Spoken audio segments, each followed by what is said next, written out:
ఇకపై మీకు ఇష్టమైన ఫేవరెట్ సీరియల్స్ యొక్క ఫుల్ ఎపిసోడ్స్ యూట్యూబ్లో అందుబాటులో ఉండవు. కేవలం సన్నెక్స్లో మాత్రమే ఫ్రీగా చూడొచ్చు. వెపన్ని ఎక్కడైనా నీటిలో పడేస్తాడు, తుప్పల్లో పడేస్తాడు, లేకపోతే ఎక్కడైనా విసిరేస్తాడు. అంతేగాని దాన్ని ఒక తీపి జ్ఞాపకంలో కారులో పెట్టుకుని తిరుగుతాడా చెప్పు? అది కాదు సార్, నాకు పక్కా సమాచారం ఉంది. ఓకేనమ్మా, నువ్వు ఆ వెపన్ని కళ్ళతో చూసావా? లేదు సార్, పిన్ని చెప్పింది. చూడమ్మా, కోర్టు ప్రొసీడింగ్స్ స్టార్ట్ అయిన తర్వాత వెపన్ సబ్మిట్ చేయండి అన్నప్పుడు పిన్ని చెప్పింది, పెద్దమ్మ చెప్పిందంటే కుదరదు కదా. నేను ఒక పని చెప్తాను, చేయమ్మా. చెప్పండి సార్. మీ పిన్ని చెప్పింది నేను కాదంటం లేదమ్మా. ఈ విషయంలో నువ్వు చాలా కష్టపడుతున్నావు, కానీ 1కి 2 సార్లు మనం కళ్ళతో చూశాకే నిర్ధారణకి రావాలి. కోర్టు మళ్ళీ మళ్ళీ మనకు టైం ఇవ్వకపోవచ్చు, కేసు కొట్టేయనవచ్చు. మనం అప్పుడు ఇబ్బంది పడతాం. మేము ఒక్కసారి క్లారిటీ తీసుకుంటాం. తీసుకోమ్మా. జేపీ కార్లో వెపన్ ఉందా లేదా అని నువ్వు కన్ఫర్మ్ చేసుకున్నాకే మనం ఈ కోర్టు ప్రొసీడింగ్స్ ఫాలో అవ్వాలి, లేకపోతే కేసు ఓడిపోతాం.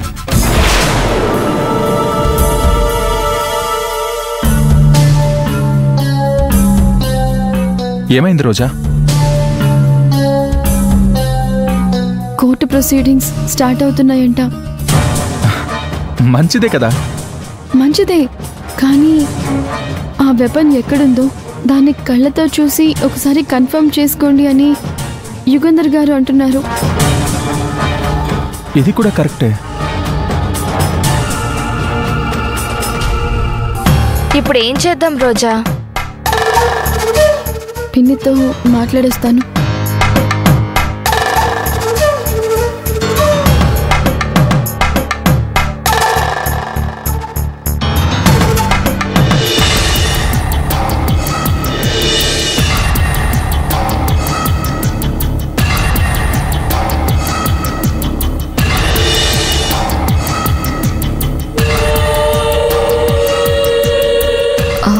మామ్స్, ఏంటి ఏం చూస్తున్నావు?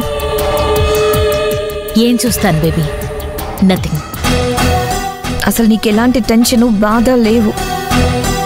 ఏంటి అలా మాట్లాడుతున్నావు? కాదు మామ్స్, ఇప్పుడే కోర్టు నుండి ఆర్డర్స్ వచ్చాయి. రేపటి నుంచి కోర్టు ప్రొసీడింగ్స్ స్టార్ట్ అవుతాయంట. అవును, మంచిదే కదా. మంచిదేంటి మంచిది? కేసు వాదించడానికి నాన్న కొంట్లో ఓపిక లేదు, మూలుగుతున్నాడు, అసలేం తినట్లేదు. ఆయనకి లేచి నిల్చునే శక్తి కూడా లేదు. కేసు జేపీ ఏంటి వాదించేది? కేసులో ఏం చెయ్యాలి, ఎలా చెయ్యాలి, ఏం మాట్లాడాలి, ఏం మాట్లాడకూడదు అని చెప్పాల్సింది అంతా నేనే కదా. కర్త కర్మ క్రియ అంతా నేనే కదా. హ్యాపీగా పడుకోమని, కాస్త ఏదైనా సూప్స్ కానీ జ్యూస్ కానీ ఇస్తూ ఉండు. కాస్త లేచి నించుంటే చాలు. మిగిలిన కేసంతా నేను చూసుకుంటాను. నేను ట్రైనింగ్ ఇస్తాను. నువ్వు మరీ ఘోరంగా మాట్లాడుతున్నావు మామ్స్. డాడ్ పాపం మన కోసం కష్టపడుతున్నాడు. అయినా డాడ్ని అంత ఈజీగా చులకనగా ఎందుకు మాట్లాడుతున్నావు? చులకన చేయడం ఏంటి?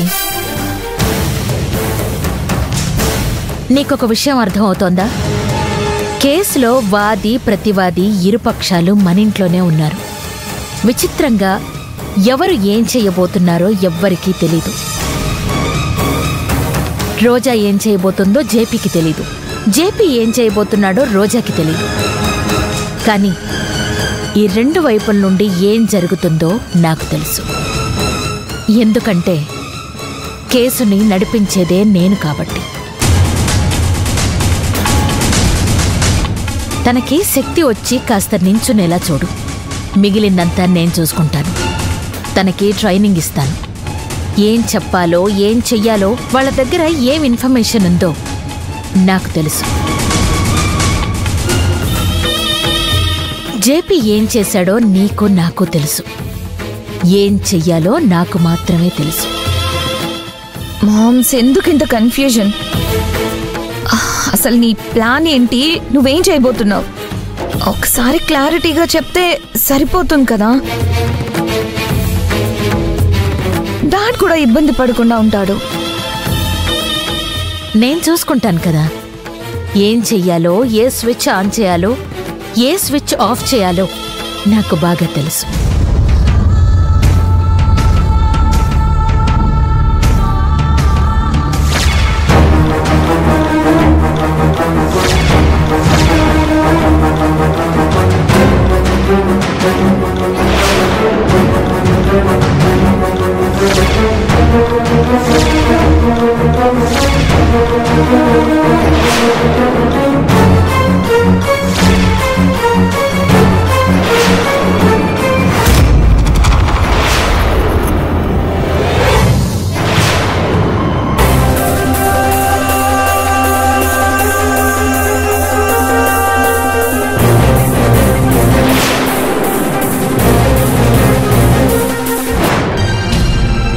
కొంపతీసి మన మాటలు వినేసిందా?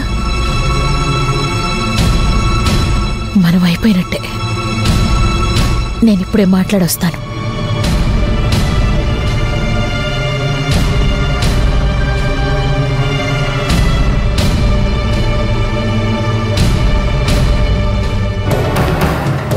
రోజా,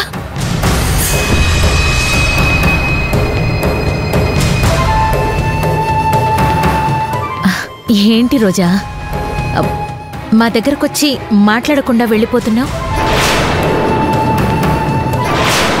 అనుకున్నదంతా జరిగినట్టుంది. రోజా మొత్తం వినేసినట్టుంది. నా నిజ స్వరూపం తెలిసిపోయిందా?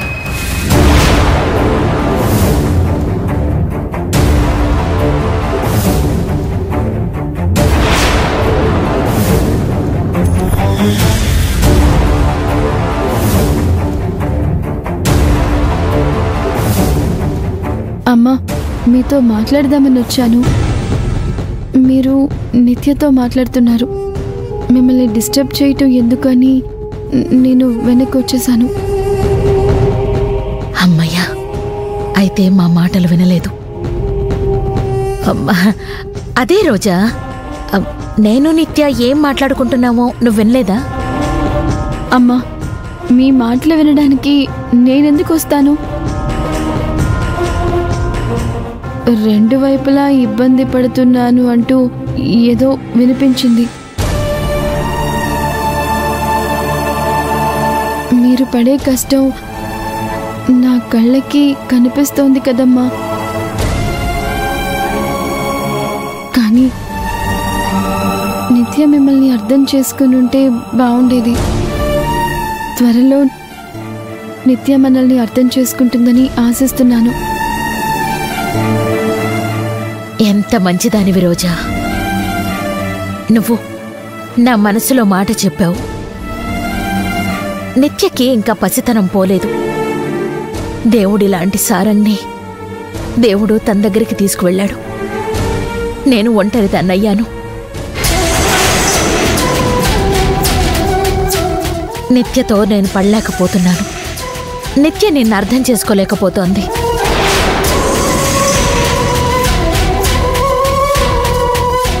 దేవుడు పెద్ద కూతురిలాగా నిన్ను నాకిచ్చాడు. నిత్యకేమో నువ్వంటే కోపం, నాకేమో నువ్వంటే ప్రేమ.